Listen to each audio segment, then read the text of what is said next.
এরপর দেখো অনুভূমিক রাস্তায় গাড়ি বা ট্রেন উল্টে না পড়ার শর্ত। দেখবে এই জিনিসটা আগে করিয়েছিলাম কোন চ্যাপ্টারতে, বৃত্তীয় গতিতে। সেখানে বলেছিলাম কি যে সর্বোচ্চ বেগ পিছলে না যাওয়ার শর্ত ছিল আন্ডার রুট অফ মিউ আর জি, যেখানে আর কি ছিল, যে বৃত্তপথে বাঁক নিচ্ছে গাড়িটা তার ব্যাসার্ধ, জি বলতে জানি না কি বটে, নিশ্চয়ই মনে আছে নিশ্চয়ই কি, যেটা অভিকর্ষ ত্বরণ, মিউ ঘর্ষণ গুণাঙ্ক, রাস্তা এবং চাকার মধ্যে ঘর্ষণ গুণাঙ্ক। এখন হচ্ছে কি গাড়িটা উল্টে না পড়ার। দেখবে বলেছিলাম সাইকেলের ক্ষেত্রে বা বাইকের ক্ষেত্রে এটা এরকম উল্টাতে পারে, এরকম উল্টাতে পারে, আর স্লিপ খেয়ে উল্টাতে পারে। এই গাড়িটা কি হবে, স্লিপ খেয়ে যেতে পারে, এরকম স্লিপ খেয়ে যেতে পারে, সেই কেসটা আগে করিয়েছিলাম। কিন্তু গাড়িটা এরকম উল্টে যেতে পারে, লরি উল্টে যায় তো, এটা ধরো চার চাকা গাড়ি সাধারণত কি হয় বাইকের মতো বা চাকার সাইকেলের মতো এরকম উল্টে যায় না, কিন্তু এটা যদি গাড়ি হয়, এটা ধরো লরি দুটো চাকা, এটা কি হয় এরকম উল্টে যাবে, অনেক সময় যায়। তা উল্টে যাওয়ার শর্তটা কি হবে, তখন আগে করেছিলাম পিছলে যাওয়ার শর্ত, এখন হবে উল্টে যাওয়ার শর্ত। তবে একটা কথা বলে দিই, যেটা আরো পরে পড়াবো, সাম্য অবস্থা বলতে কি বোঝো? সাম্য অবস্থা বলতে একটা বাউন্ডারি কন্ডিশন। ধরে নাও এখানে ওজন গাড়িতে খুব সূক্ষ্ম মাপে এদিকে চাপিয়েছি কি 50 গ্রাম আছে এদিকে, আর এদিকে মাল চাপিয়েছি 50 গ্রাম। তাহলে কি হচ্ছে, এই একটা ভ্রামক প্রয়োগ করছে, এটা আলম্ব বিন্দু যদি হয়, এই দুটো যদি এক্স হয়, এটা যদি ওয়াই হয়, মানে দুটোই 50 গ্রাম, মানে ব্যালেন্স আছে, সমান হওয়ার কথা। আমি ধরলাম এটা 100 গ্রাম ধরলাম, 100 গ্রাম ধরে নাও। এই বিন্দু সাপেক্ষে কি হচ্ছে, এটা সাম্যাবস্থায় আছে। সাম্যাবস্থা আছে মানে কি, সমান হলো দুটো, মানে এই দুটো একই লেভেলে এলো। তার মানে কি, এখান থেকে এর ভ্রামক আর এখান থেকে এর ভ্রামক সমান। কেন সমান হবে? ভ্রামক কি করে, বস্তুর মধ্যে ঘূর্ণন প্রবণতা সৃষ্টি করে। এটা কি ঘুরছে না, আমি ব্যালেন্স আসছে মানে কি বললাম, এটা ঘুরছে না, দুটো সমান অবস্থা আছে। যদি এটাকে সামান্য এদিকে সরিয়ে আসি, এটা নিচে নেমে যাবে, অর্থাৎ ঘুরে যাবে, বা এটা নিচে নেমে যাবে, এটা এরকম হবে বা এটা এরকম হবে, ঘুরে যাওয়ার প্রবণতা থেকে যাচ্ছে। তো যদি এখান থেকে এর ভ্রামক আর এটা এর ভ্রামক যদি সমান হয়, তাহলে কি হবে, এটা ঘুরবে না, মানে এটা ব্যালেন্স কন্ডিশন থাকবে। ঠিক আছে, একটা বস্তু স্থির আছে, তারপর কোনো বল প্রয়োগ হতে পারে নাও হতে পারে। ধরো এদিকে একটা বল প্রয়োগ হচ্ছে কত, 10 নিউটন, আর এদিকে বল প্রয়োগ হচ্ছে কত, 10 নিউটন। তাহলে বস্তুটা স্থির থাকবে, বল প্রয়োগ হলে স্থির থাকতে পারে। যদি কি এদের লব্ধি বলটা শূন্য হয়, তাহলে সে স্থির থাকবে। বা ধরো বস্তুটা গতিশীল ছিল সমবেগে, ইউনিফর্ম মোশন, সমবেগ, তখন আমরা বল প্রয়োগ হচ্ছে কত, 10 নিউটন, 10 নিউটন। লব্ধি বল কত, 0। লব্ধি বল নাই মানে হচ্ছে কি রৈখিক ত্বরণ শূন্য। তাহলে রৈখিক ত্বরণ যদি শূন্য হয়, বস্তুটা কি থাকবে, কোনো রকম বেগের পরিবর্তন ঘটবে না, অর্থাৎ কি সাম্য অবস্থায় থাকবে। ঠিক সেরকম হচ্ছে কি ভ্রামক, ভ্রামকের সমষ্টি যদি শূন্য হয়, তাহলে সেক্ষেত্রেও কত হবে, লব্ধি মানটা কত হবে, মানে বস্তুটা সাম্যাবস্থায় থাকবে, মানে সেটা না এদিকে ঘুরবে না এদিকে ঘুরবে। ভ্রামক যদি শূন্য হয়, মানে ধরে নাও একটা এর মধ্যে একটা বল ক্রিয়া করছে, একটা বল ক্রিয়া করছে, এটা একটা বল ক্রিয়া করছে, এটা একটা বল ক্রিয়া করছে। আমি যদি এই সবগুলো ভ্রামক, যদি এটা F1 হয়, এটা যদি F2 হয়, এটা যদি F3 হয়, এটা যদি F4 হয়, কোনো একটা বিন্দু সাপেক্ষে, কোনো একটা বিন্দু তলের, ধরো আমি এটাকে নিলাম কি, এই বিন্দু নিতে পারি, এই বিন্দু সাপেক্ষে ভ্রামক নিচ্ছি। তাহলে এর সাপেক্ষে এর ভ্রামকগুলো যদি সমষ্টি যোগফল শূন্য হয়, তাহলে কি হবে, এই বস্তুটা সাম্যাবস্থায় থাকবে, মানে না এর সাপেক্ষে এর সাপেক্ষে না এদিকে ঘুরবে না এদিকে ঘুরবে। একটা যে বললাম কি রৈখিক ত্বরণ শূন্য হতে হবে, আর একটা কৌণিক ত্বরণ শূন্য হতে হবে, কৌণিক ত্বরণ শূন্য হতে হবে। আর তার শর্ত হলো কি কি, মোট বা নিট ফোর্স 0 হতে হবে, এবং কি তাহলে যে কোনো বিন্দুর সাপেক্ষে ভ্রামকটা শূন্য হতে হবে। তাহলে ভ্রামক শূন্য থাকলে সাম্য অবস্থায় থাকবে। আমি এর উপরে অঙ্কটা করব, আর সাম্য শর্তগুলো দিয়ে আরো পরবর্তীকালে আলোচনা করব। তাহলে দেখো আনুভূমিক রাস্তায় গাড়ি বা ট্রেন উল্টে না যাওয়ার শর্ত, বা লিখতে পারো কি উল্টে পড়ার শর্ত লিখতে পারো, একই রকম ব্যাপার। এই গাড়িটা অনেক কষ্ট করে কিনেছি, হাসবে না। ধরে নাও এ এবং বি হচ্ছে দুটি চাকা, ঠিক আছে, চাকা দুটি অবস্থান এ বি, এদের মধ্যে দূরত্ব হচ্ছে কত, ধরে নেব 2s।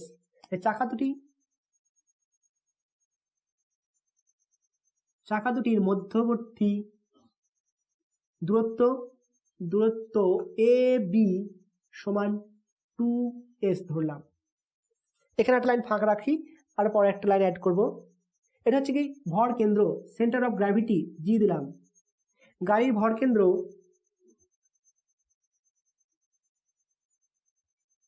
গাড়ির ভরকেন্দ্র সেন্টার অফ মাস বা ভারকেন্দ্র একই রকম হবে, একই জায়গায় অবস্থান করবে। ভরকেন্দ্র বা ভারকেন্দ্র জি বিন্দুতে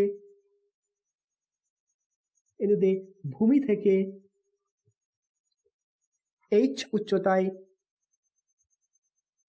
অবস্থিত। দেখো সংযোগ স্থলে যোগ করে দাও।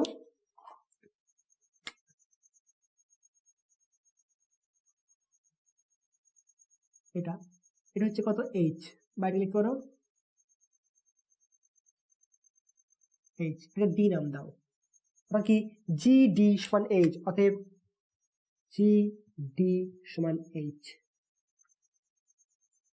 এটা যদি মধ্যবিন্দু হয় এখানে লিখবো কি, যে এ ডি সমান ডি ডি সমান এস, এ বি সমান 2s, আর এটা যা দূরত্ব এটা তাই দূরত্ব। ঠিক আছে, এরপর আসছে কি গাড়িটার সাম্যাবস্থার কন্ডিশন। তাহলে সাম্যাবস্থা দেখতে গেলে কি দেখতে হবে আমাকে, কতগুলো বল ক্রিয়া করছে, কোন দিকে কাজ করছে। দেখো গাড়িটার ওজন কাজ করবে কোন দিকে, নিচের দিকে। তাহলে গাড়িটা ওজন যদি কাজ করে নিচের দিকে, সে ওজনটা কোথায় প্রযুক্ত হবে, দুটো চাকার উপরে। চাকা যদি বল প্রয়োগ করে নিচের দিকে, তাহলে লম্ব বল এটা থাকবে, লম্ব প্রতিক্রিয়া বল। ধরে নাও এর লম্ব প্রতিক্রিয়া বল কত হচ্ছে R1, আর এখানে লম্ব প্রতিক্রিয়া বল হচ্ছে R2। আর কি কাজ করবে, গাড়ি এরকম বাঁক নিচ্ছে, গাড়ি এরকম বাঁক নিচ্ছে এই রাস্তাতে, তখন দেখো গাড়িটা স্লিপ খাওয়ার চান্স আছে কোন দিকে, এই বাইরের দিকে স্লিপ খাবে, বাইরের দিকে মানে এই দিকে স্লিপ খাওয়ার চান্স আছে। তার চাকাগুলো কি হবে, এরকম ঘষে যাবে, এরকম। চাকা যদি এরকম ঘষে, ঘর্ষণ বল কোন দিকে কাজ করবে, ভিতর দিকে, মানে যে বৃত্তপথে বাঁক নিচ্ছে তার দিকে। তাহলে এখানে কাজ করছে কি ঘর্ষণ বল, এটাতে কাজ করবে F1, এটাতে F2। বোঝা গেল। এখানে লিখি যে গাড়িটি আর ব্যাসার্ধের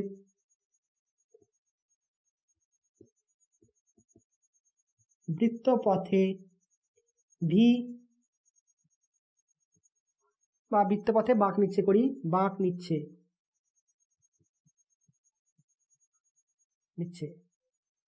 চাকা দুটির উপর প্রযুক্ত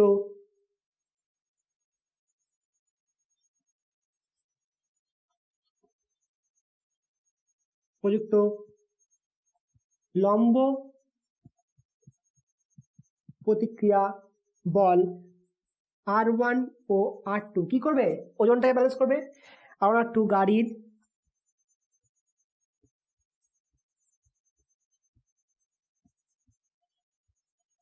ওজনকে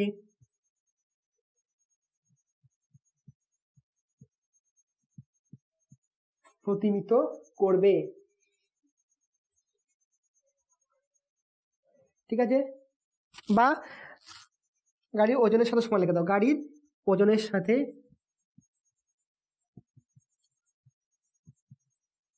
সমান। তাহলে এখানে কি লিখতে পারি, R1 plus R2 equal two গাড়িটার ওজন mg। ঠিক আছে, যেখানে হচ্ছে m হচ্ছে কি গাড়িটার, এটা 1 নম্বর সমীকরণ দাও, এখানে m হচ্ছে গাড়ির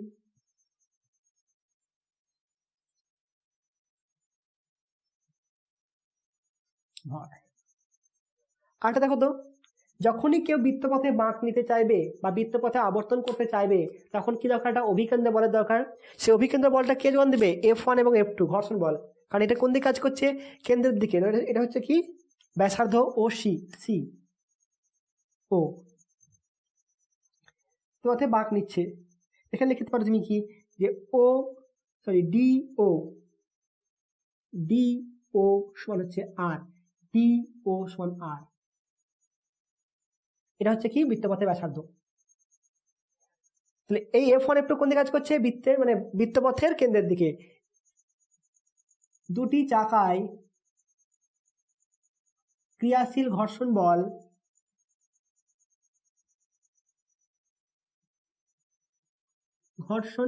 বল গাড়িটিকে বৃত্তপথে বাঁক নেওয়ার জন্য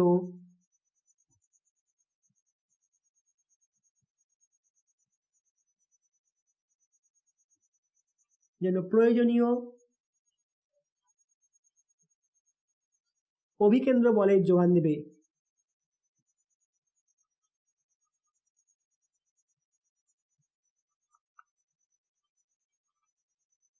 প্রয়োজনীয় অভিকেন্দ্র বলের বলে বলতে কি এম ভি স্কোয়ার বাই আর যোগান দেবে। এখানে ভি হচ্ছে কি বৃত্তপথে বাঁক নেবার সময় বেগ। তাহলে এখানে কি লিখতে পারি আমি F1 প্লাস F2 কি দিচ্ছে অভিকেন্দ্র বলে যোগান দিচ্ছে মানে কি এম ভি স্কোয়ার বাই আর, এটা হচ্ছে 2 নম্বর সমীকরণ।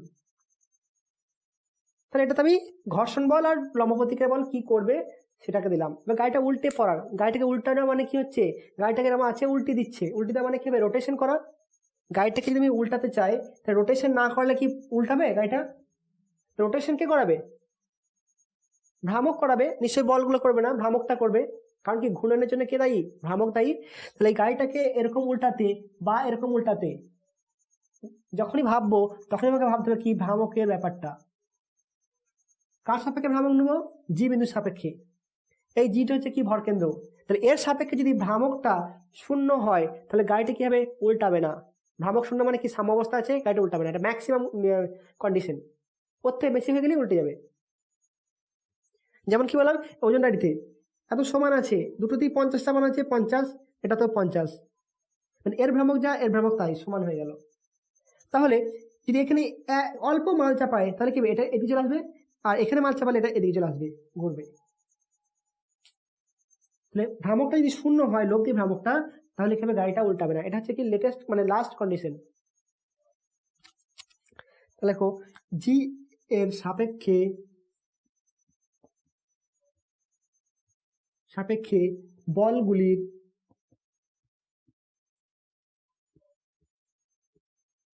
ভ্রামক এর সমষ্টি এর বীজগাণিতিক সমষ্টি শূন্য হলে গাড়িটি উল্টাবে না। তাহলে ভ্রামকগুলো কি কি হবে? অতএব কি লিখতে পারি? দেখো যে সাপেক্ষে ভ্রামক নিচ্ছি বলগুলো বলতে কি কি, একটা R1 বল, একটা R2 বল, একটা F1 বল, একটা F2 বল। আর কোনো বল আছে? আর কোনো বল নেই। তাহলে নিয়ে নাও, প্রথমে কি নিচ্ছি আমি R1 R2 নিচ্ছি। তাহলে R1 ইন্টু কত ভ্রামকটা কত হবে? বল ইন্টু ক্রিয়ারেখার লম্ব দূরত্ব, জি এর সাপেক্ষে লম্ব দূরত্ব। তাহলে দেখো তো কোথায় কাজ করছে, এটা জি আছে, R2 ক্রিয়া করছে এইদিকে ক্রিয়ারেখা। তাহলে কোন দিকে ঘোরাচ্ছে? এটা ক্লক ওয়াইজ ঘোরাচ্ছে কিনা? এখানে একটা পেন ধরতে বলেছিলাম, আমার আঙুলটা থাকবে এরকম, মানে এর সাপেক্ষে রোটেট করতে পারবে, রোটেট করছে। আমি ধরবো কোনখানে? এখানে ধরলাম। এই বলটা ক্রিয়া করছে কোন দিকে? এদিকে ক্রিয়া করছে, তাহলে ক্লক ওয়াইজ রোটেশন করছে। এটা মাইনাস হবে, মাইনাস আর ইন্টু কত দূরত্ব? A D. দেখো এটা হচ্ছে জি আর এটা হচ্ছে এ ক্রিয়ারেখা। তাহলে এখান থেকে দূরত্ব কত? জি থেকে ক্রিয়ারেখা দূরত্ব এডি তো হচ্ছে, এডি মানে কত? এস প্লাস, আর প্লাস লিখলাম আর টু কি করছে দেখো তো, অ্যান্টিক্লকওয়াইজ ঘোরাচ্ছে, অ্যান্টিক্লকওয়াইজ ঘুরছে। তাহলে প্লাস R2 ইন্টু এডি বলতে কোনটা? ডিবি হবে, ডিবি প্লাস। এবার F1 F2 দেখবো। দেখো তো F1 কোন দিকে ঘোরাচ্ছে? এটা বলটা এরকম ধরো, F1 ক্রিয়া হচ্ছে কোন দিকে? এদিকে F1 ক্রিয়া হচ্ছে। কি আসছে দেখো তো, F1 ক্রিয়া করছে দিকে, কোন দিকে ঘোরাচ্ছে? অ্যান্টি ক্লকওয়াইজ ঘোরাচ্ছে, অ্যান্টি ক্লকওয়াইজ। দেখো প্লাস হবে, প্লাস F1 ইন্টু কতটা দূরত্ব কত? GD plus F2। দেখো তো F2টা কি হবে? F2 ক্রিয়া করছে কোন দিকে? একই দিকে ক্রিয়া করছে, মানে এই দিকেই ক্রিয়া করছে। এও কি করাবে? Anti clockwise ঘোরাবে। F2 ক্রিয়া রেখা আর F1 এর ক্রিয়া রেখা একই দিকে, তাহলে এটা কি হবে? রোটেশনটা একই দিকে হবে। এটা হবে প্লাস F2 ইন্টু জিডি সমান 0। এর দূরত্ব হচ্ছে কোনটা? জিডি, এটা হচ্ছে দূরত্ব, এটা দূরত্ব। তো তাহলে আর এর থেকে দূরত্ব কত হলো, এটা দূরত্ব মানে এই দূরত্বটা, আর টু দূরত্ব কত হবে, এই দূরত্বটা মানে এই দূরত্বটা। আমি ক্রিয়া রেখার লম্ব দূরত্ব দেখবো সবসময়, মানে এটাকে বাড়িয়ে দিতে পারি, এদিক ওদিক দুদিকেই বাড়াতে পারি। বাড়িয়ে আমি দেখবো কি এর সাথে লম্ব দূরত্ব মানে শর্টেস্ট ডিস্টেন্স, সবচেয়ে ছোট কোনটা হচ্ছে। এখান থেকে কোনটা হচ্ছে জি থেকে এফ, কোথায় হচ্ছে এত দূরত্ব, এখানে F2 এটা এত দূরত্ব, সমান 0 করলাম।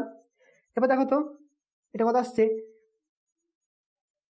-R1, এডি মান কত এস, কই এখানে ছিল এস, এডি আর ডিবি মান হচ্ছে S, -R1 into S plus R2 into S, DB মান হচ্ছে এস প্লাস জিডি, জিডি বলতে কোনটা এইচ ইন্টু দেখো F1 প্লাস F2, আসছে কি আসছে না, সমান 0। জিডি সমান কত এইচ, মানটা পুট করে দিলাম, কমন নিয়ে নিলাম, এলো। এখান থেকে লিখতে পারি দেখো R1 ওইদিকে নিয়ে যাও প্লাস হলো R2 ওইদিকে নিয়ে যাও, তাহলে কত হবে H into F1 plus F2 equal to R1 minus R2 into S হবে। এটা নোট করে নাও এটা।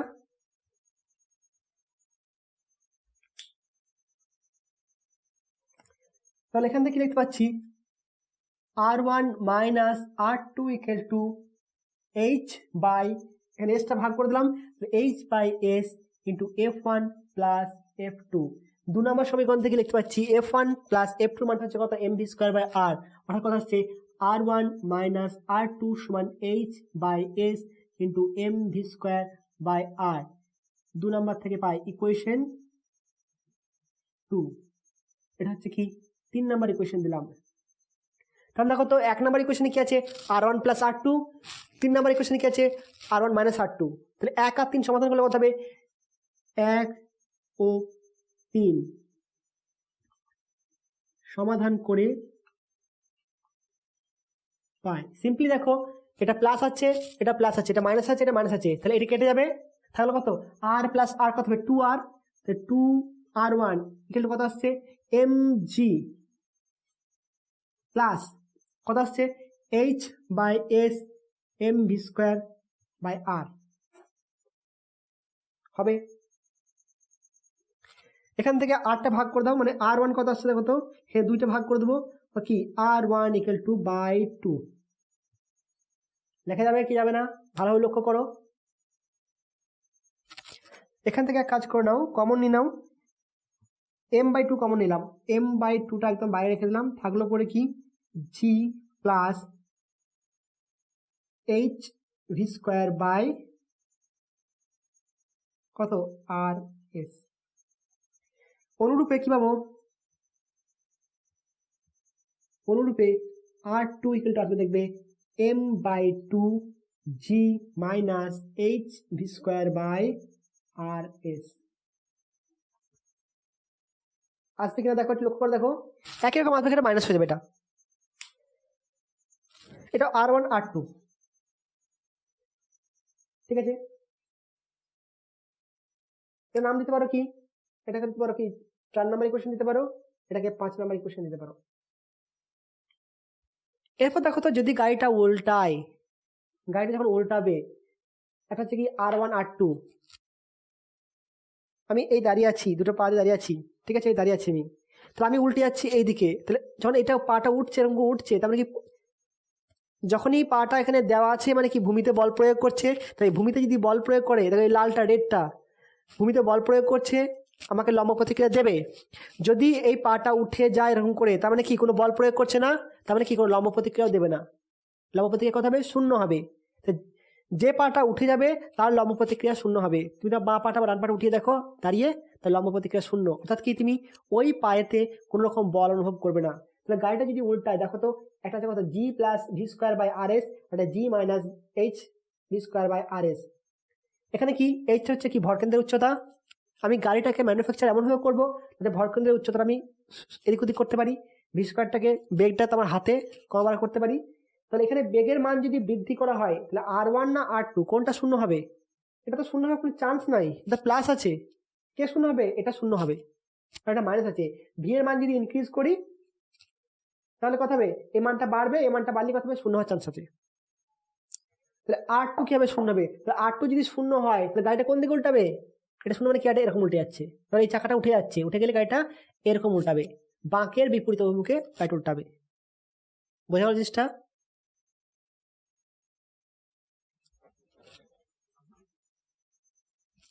তাহলে কি R2 মানটি R1 এর মান 0 হতে পারে না। গাড়ির দ্রুতি, বেগ বা দ্রুতি, এখানে দ্রুতি বলাটা বেটার। গাড়ির দ্রুতি বৃদ্ধি পেলে R2 0 হবে। মনে করি V সমান V0 হলে R2 0 হবে। নোট করে নাও এটা, ওই অংশটা মুছে দেব।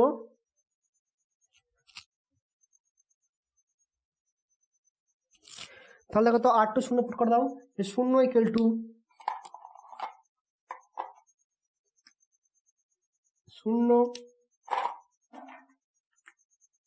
টু কত লিখবো? দেখো কত আসছে, এটা 0 পুট করলাম, তাহলে m/2 g মাইনাস কত আছে h v square by rs, h v square by rs, এখানে v নট স্কোয়ার করলাম, তাহলে কত আসছে দেখো এখানে, এটা 0 হয়ে গেল, m নট ইকুয়াল টু 0 মানে এটা 0 হবে, g minus h v square by rs সমান 0, অর্থাৎ কি v naught square equal to আসবে দেখো g r s by h, অর্থাৎ কি v নট স্কোয়ার, অর্থাৎ v নট সমান under root of s by h g r। এই দুটির থেকে বেশি দ্রুতিতে গেলেই বা এটা এত হলেই কি হবে, গাড়িটা উল্টে যাবে। আর কি গাড়ির দ্রুতি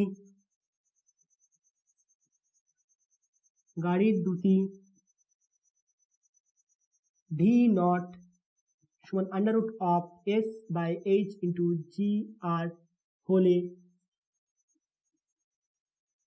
গাড়িটি বাঁকের বা বৃত্তপথের বাইরের দিকে উল্টে যাবে।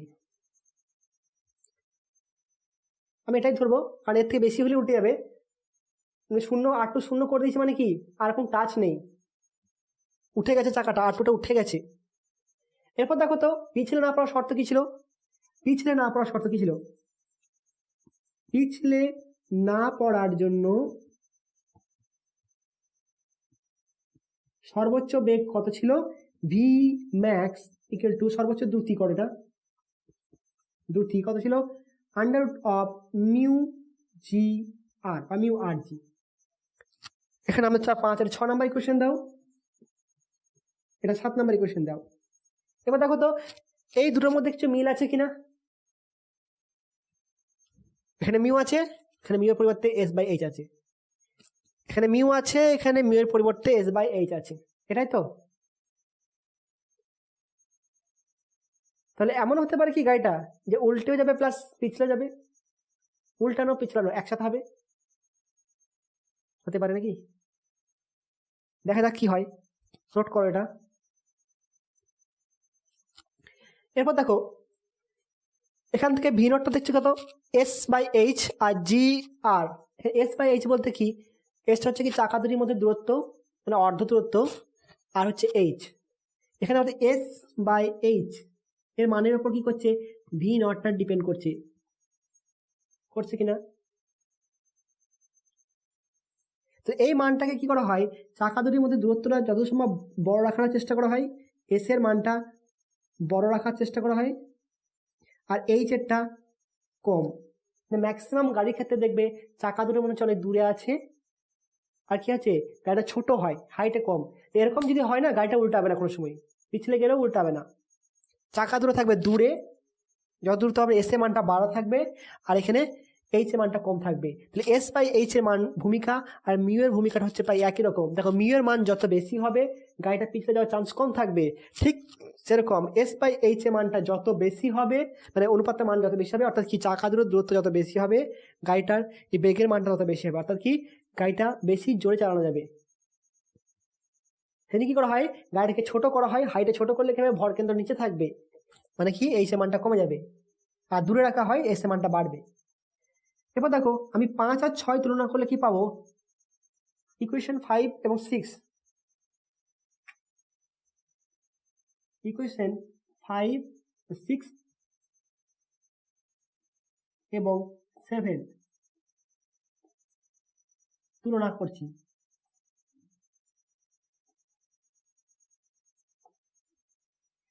এবার একটা হতে পারে কি mu naught greater than s by h হতে পারে, আবার এটা হচ্ছে mu naught less than s by h হতে পারে, পারে কিনা, mu naught less than s by h হতে পারে কিনা বলো, হতে পারে। এখানে কথা হচ্ছে একটা ভি নট, তাহলে কি হবে ভি নট আর হচ্ছে V max, V naught V max কোনটা কি বেশি হবে, তাহলে এটা বেশি হবে না এটা বেশি হবে, দেখো মিউ নটের মানটা বেশি, তো মিউ নটের সরি মিউ নট বলছি, মিউ এর মান, তাহলে মিউ এর মানটা যদি বেশি হয় কার থেকে, এস বাই এইচ এর থেকে। দেখো এই জি আরটা আর এখানকার জি আর কমন জিনিস, তাহলে এটাকে আমি ভাবছি না, তাহলে এস বাই এইচ আর একটা মিউ, যদি মিউ এর মানটা বেশি হয় তাহলে ভি এম বেশি হবে, হবে কিনা, এর মানটা বেশি এর থেকে, এস বাই এইচ থেকে বেশি, তার মানে ভি এম এর মান বেশি, ভি এম এর মানটা বেশি। এখানে কি আছে, মিউ এর মানটা হচ্ছে কি কম এর থেকে, তাহলে এখানে কি হবে এর মানটা বেশি, ভি নটের মানটা বেশি, বেশি বলতে কি মানটা বেশি। ধরে নাও এটা হচ্ছে কি ভি নট বলতে কি গাড়ি উল্টে যাওয়ার বেগ, এটা হচ্ছে না 50 আর হচ্ছে 70, এটা হচ্ছে কি আরো নিচে লেখি mu less than s by h, তাহলে কথা হবে v naught greater than v m, এটা কথা, এটা ধরলাম 70 আর হচ্ছে 65 60,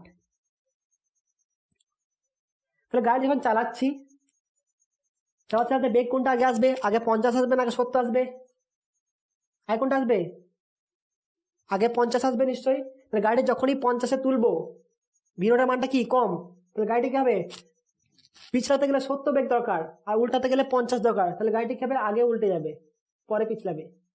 এখানে দেখো এর মান হচ্ছে ভিনোটার মান হচ্ছে 70 আর ভিএম হচ্ছে কত 60, তাহলে আমি 60-এ আগে যাব, গাড়িটা এটা কাঁটাটা আগে 60-এ যাবে তারপর 70 উঠবো, না আগে 70 হয়, জানি না তোমাদের গাড়ি হয় কিনা, আমার গাড়িতে তো হয় না, তাহলে আগে 60 বেগ হবে তারপরে ইনক্রিজ করে 70 হবে, তো 60 যখনই যাবো তখন কি হবে গাড়িটা আগে পিছলে যাবে তারপরে উল্টাবে, এরকম কেস হলে কি হবে গাড়িটি পিছলানোর আগে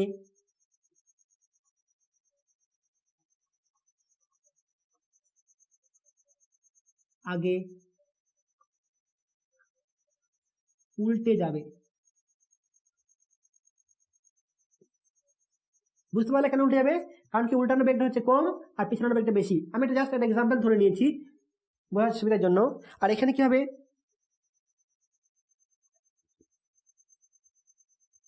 গাড়িটি কি হবে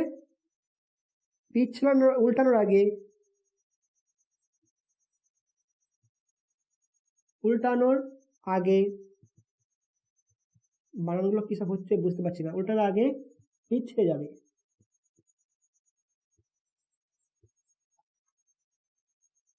ঠিক আছে বোঝা গেল নিশ্চয়ই, কারণ কি পিছলানোর বেগটা কম উল্টানোর বেগটা বেশি, আগে 70 গেলে তবে গাড়িটা উল্টাবে, ঠিক আছে, তার আগে কি হবে পিছলে যাবে। তাহলে এবার ট্রেনের ক্ষেত্রে কি করা হয়,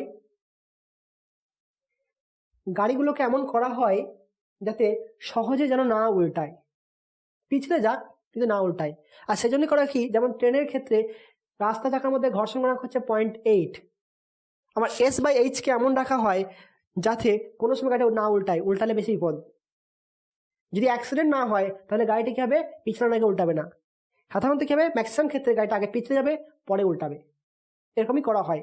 S/H এর অনুপাতটা কেমনভাবে রাখা হয়, নিচের দিকে গাড়ি ট্রেন দেখেছো নিশ্চয়ই, ট্রেনে কি হয় দেখবে, যত যন্ত্রপাতি ভারী যন্ত্রপাতি কথা নিচের দিকে থাকে, আর ট্রেনের উপরটা কি ম্যাক্সিমাম ফাঁকা, আমরা চেপে থাকি, তাই তো? তাহলে S/Hটাকে এমন রাখা হয় যাতে গাড়িটা সহজে না উল্টায়, উল্টানোর আগে যেন পিছলে যায়। এটা পরে রাখবে, ভালো থাকবে, পরের দিন অঙ্ক করাবো।